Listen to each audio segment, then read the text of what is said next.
सवाल ये बनता है गवर्नमेंट इस वक्त तक खामोश क्यों है?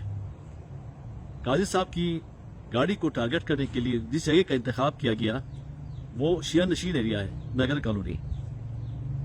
और काजी साहब की मूवमेंट के बारे में जो इन्फॉर्मेशन जो शेयर की गई वो किसने की? यकीनन बहुत सारे सवालात हैं। फिर उन अफराद का उस एक्शन के बाद भाग जाना, बताया जा रहा है कि आयु रूट के थ्रू वो निकले हैं। लॉ इन्फोर्सिंग एजेंसीज कहाँ पे थी? वो सीसीटीवी कैमरा की फुटेज अब तक मंजर आम पे क्यों नहीं लाई जाती? गिलगित इतना बड़ा शहर नहीं कि जहां से लोग ऐसा वाकया करके ऐसा कोई वारदात करके भाग जाए। अब तक वो लोग कानून की कटघरे में क्यों नहीं लाए गए? बहुत सारे सवालात हैं। इन सवालात का जवाब यकीनन हमारी गवर्नमेंट को देना होगा। हम गिलगित बल्तिस्तान को इसी तरह जलता हुआ नहीं देख सकते। हम अपने इलाके को एक पुरअमन एरिया बनाना चाहते हैं।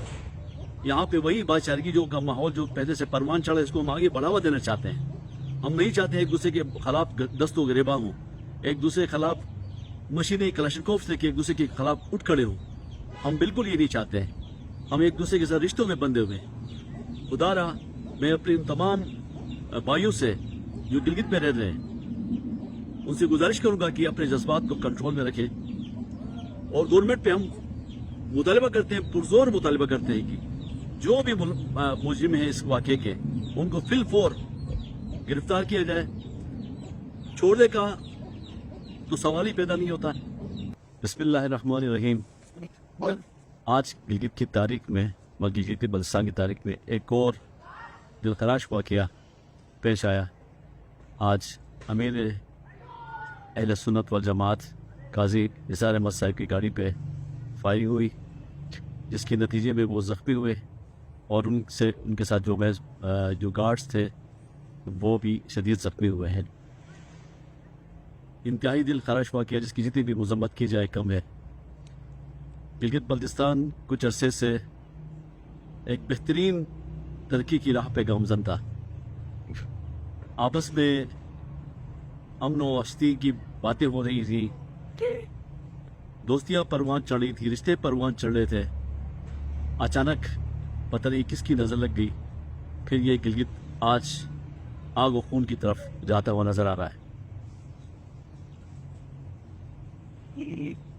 इस वक्त इस वाक़े की मज़म्मत हर लेवल पे हर लोग कर रहे हैं, चाहे वो उलमा हो, चाहे वो तंजीमें हो, चाहे वो यूथ की तंजीमें हो, चाहे वो मोहल्ले की अंजुमन लेवल पे हो, सब इस वाक़े की मज़म्मत कर रहे हैं। और अब तक अल्हम्दुलिल्लाह कोई ऐसा इसकी रिएक्शन में कोई दिलखराश वाक़या अभी तक पेश नहीं आया। वहाँ पे बस पे अटेम्प्ट हुआ, उसके मुलजिम अभी तक नहीं पकड़े गए। कितनी शहादतें हुई वहाँ पे, मुसाफिरों को बसों से उतार के मारा गया, कोई पकड़ा नहीं गया। उसके बाद फिर रिसेंटली फिर जीवी स्क्वाड के जवानों को शहीद किया गया। किसको पकड़ा अब तक? FC के जवान का एक ही वो इंसिडेंट था, उसका भी अभी तक पता नहीं चल रहा। ऐसे वाक़यात गिलगित में आए रोज होते रहे, गवर्नमेंट की रेट कहीं पे नजर नहीं आ रही। आखिर जो इसके पीछे वो नादीदा हाथ कौन से हैं वो हमें दिखाना होगा। हम अपने गिलगित बल्तिस्तान को जलता हुआ नहीं देखना चाहते, न देख सकते हैं। मैं इस कैमरे की वसातत से अपने तमाम उलमाए कराम को, अपने उन तमाम नौजवानों को, अपने उन तमाम सियासी काबरीन को गुजारिश करूंगा कि वो आए, अपना रोल प्ले करें, अपने गिलगित को बचाएं, अपने वतन को बचाएं। यहाँ अगर हालात ख़राब हुए फिर इसका डायरेक्ट इम्पेक्ट हमारे मुल्क अजीज़ पाकिस्तान पे पड़ सकता है।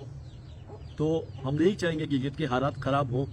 मुजरिम जो भी हो, किसी फिक्स से तरीके, किसी कौम से ताल्लुक हो, किसी इलाके से ताल्लुक हो, उसको कैफर किरदार तक पहुँचाना ज़रूरी है।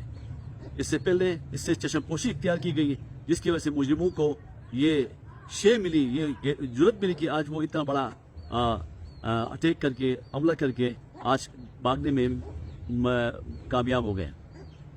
लिहाजा मैं एक बार फिर ये भरपूर मुतालिबा करूँगा उन अरबाब इख्तियार से, उन सियासतदानों से जो कि इस वक्त कहीं पे नजर नहीं आ रहे हैं। हमारा होम मिनिस्टर कहीं पे नजर नहीं आ रहा, हमारा चीफ मिनिस्टर कहीं पे नजर नहीं आ रहा, चीफ सेक्रेटरी साहब, आपसे और जितने भी अरबाब इख्तियार हैं, जनरल साहब, हम बार बार कहते हैं कि हम जो भी मामलात हों बाकी नीचे लेवल पे तो शायद उनके पास इतना इख्तियार नहीं हो, लेकिन आप एक बाख्तियार इदारे को रिप्रेजेंट कर रहे हैं। लेकिन अब भी ऐसे मुजरिमों को छोड़ा गया और जो पुराने जो जितने भी वारदात हुई हैं उन मुजरिमों को कैफर किरदार तक और इनको भी कैफर किरदार तक नहीं पहुंचाया गया, تو پھر امن کی ذمہ داری ساری اس کی جو بھی امن حالات خراب ہوں گے سب کی ذمہ داری گورنمنٹ پہ عائد ہوگی.